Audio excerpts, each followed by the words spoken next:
Alright, this is more of a PSA video because the 7th anniversary is in a few days, and I was in the position of someone who was sitting on a literal gold mine of Saint Quartz on the JP side of things when they announced Archetype Earth into Proto Merlin. I mean, you can't imagine how freaked out I was when I was sitting on all this Saint Quartz of all these unleveled servants, and then we got a Tsukihime character into an arcade exclusive character. I mean, it was absolutely nuts, and I was freaking out about how I was going to level up all my servants, and eventually I found a way to get it done. I mean, it's really not that difficult when you sit down and think about it, but sometimes you just need somebody to kind of give you that little wake-up slap and be like, hey, here's how you do it. It's not all that difficult. You just got to actually sit down and get it done.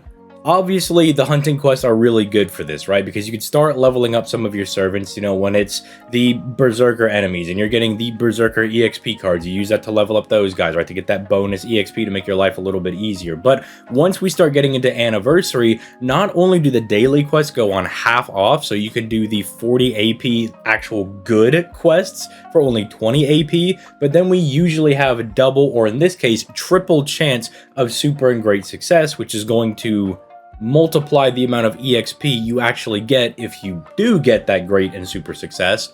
And it's going to make your life a whole lot easier, and especially because there's not a whole lot going on during the anniversary. I mean, you got the damage quest, you got half off dailies, but it's not like they're running a 1 week long event or something along those lines during anniversary, which watch them announce something during the live stream and say, we're actually going to run a 1 week lotto just to spite this one guy. But even if that's the case, that's still good because you get EXP cards, you get materials, you get all that good stuff to be able to level up the servants you need. Now, you may be saying, well, ZTL, that's great. I have the EXP cards, but what if I need, I don't know, 10 proofs to ascend somebody? Because usually the ascension requirements aren't all that bad, but yeah, I can acknowledge that maybe you ran out of feathers, or you need black beast grease, or you need pages, whatever have you. Well, the good thing about this update is that not only do you get the 3 Saint Quartz for every servant that you get to their 4th ascension, you don't have to max level them, by the way. If you're trying to be as efficient as possible, you just get them to their 4th ascension. That's, you know, like level 60. You don't get them to level 70 as, like, I'd say, a 3-star or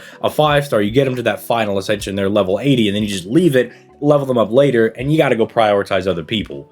But the other nice thing is that you're getting pure prisms. So what you can do is you can look at some of the servants you have and say, okay, I can get this guy fully ascended. That gives me the pure prisms I need to, say, get the 6 plumes that I need for servant B over here. And then I get them done. I get more pure prisms for that. And then it can kind of snowball as long as you're decently smart about it. I mean, it's not like it's rocket science or anything. It's just like, oh, okay, I can get this guy done, which means then I can exchange these for this guy, and then, you know, it snowballs. Plus, with all of the class dailies being available because it's anniversary, you don't have to worry about, oh, I'm going to have to spend them on saber monuments or caster monuments or anything along those lines, because you can just go farm those, and usually those do also have enemies dropping common materials you need. Like, you know, you can get proofs, you can get plumes, you can get pages and stuff from the dailies as well. So with those being half off, and then the fact that you're also basically getting more materials back for free for leveling up your guys, it really is easy, right? It's not all that difficult once you get into a good groove. And then the other thing is that when you're summoning on all of these banners, even if you pull somebody you don't like, and I know so many people do this, they will just burn characters they don't like, which realistically kind of didn't have a consequence in the past. I mean, sure, you couldn't do their interludes or their rank ups to get the extra Saint Quartz, but usually if you were burning those servants, it didn't really matter. But now the fact that they're giving you materials and they're giving you Saint Quartz back, you can still burn them, just make sure you level them up first. I mean, I'm learning that mistake the hard way because, and do not flame me in the comments, I swear it was for a bit, I burned my Percival because I thought I had an extra copy. Because we were pulling for NP2 Melusine on stream, realized I only had the 1 Percival, so now I can't do his interlude. I'm missing out on 3 Saint Quartz as well. And if you've ever been in one of those dire straits where you are just having a Dark Souls level encounter against a specific gacha banner, every Saint Quartz counts. I mean, I've pulled Morgan on singles, I pulled Melusine on double singles back to back, I got my Skahawk on singles, right? Like, you can't discount the power of 3 additional Saint Quartz. So look, just take it from me as someone who's probably gonna get burned by this. I can already see it in the future. Ruler Scotty drops, I'm like maybe 10 pulls off of pity, but if I had that 3 extra Saint Quartz, I would have gotten her on the next single. I can already just see that in my future.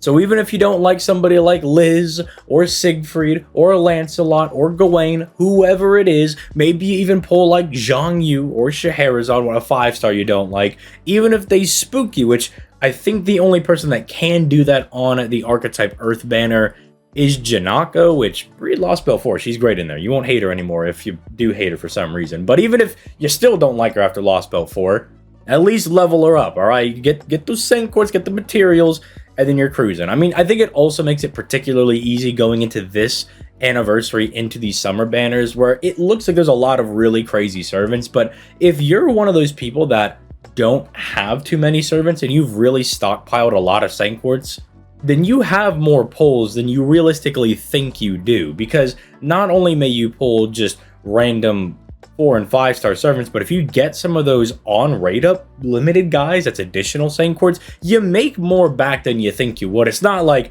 oh man, I'm gonna get like 300 Saint Quartz back on the summoning banner, but you will get enough for a good chunk of multis. I mean, that is how I got my Ibuki on the JP side of things, was after getting crushed on the Proto Merlin banner and after getting absolutely devastated on the Ruler Scotty banner, I just started leveling up servants like a madman and then just grabbed my Summer Ibuki. Like, it was not all that difficult, a couple multis in.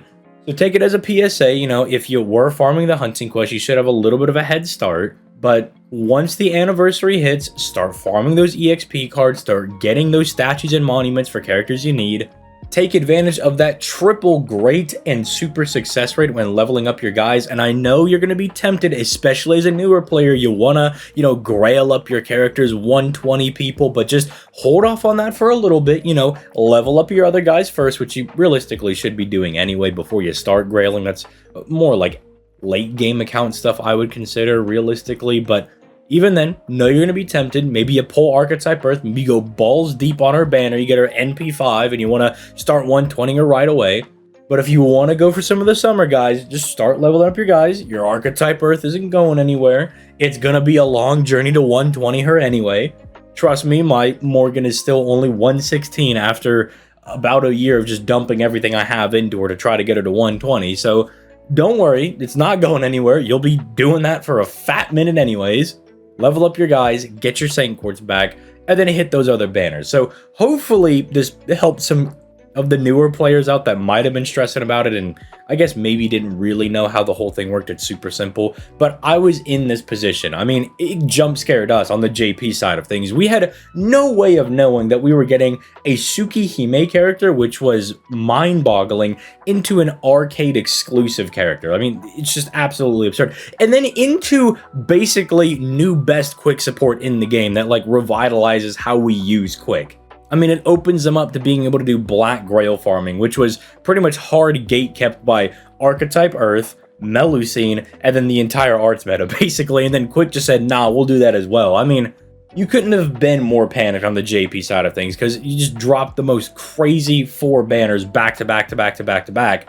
But to be fair, also gave us a method of recuperating some of those losses when we went to go summon. So let me know your thoughts in the comments down below. Just wanted to, again, put one of these out there because I've been in those positions, and sometimes you just need someone who's been there to be like, hey man, it's going to be all right. Look, I came out of that as a fairly established account, still being able to grab Archetype Earth and grab Summer Ibuki. The other 2 banners did absolutely obliterate me, but hey, 2 limited 5 stars out of 4. That's not bad for not spending any money. So with that, I wish you at least relative luck to my own on the JP side of things, which usually isn't super great. So even if my mediocre luck can bag 2 of the 4, I hope you have even better luck. And with that being said, I'm going to go ahead and get out of here. You guys have yourselves a nice day, and I'll catch y'all on the flippity floppity.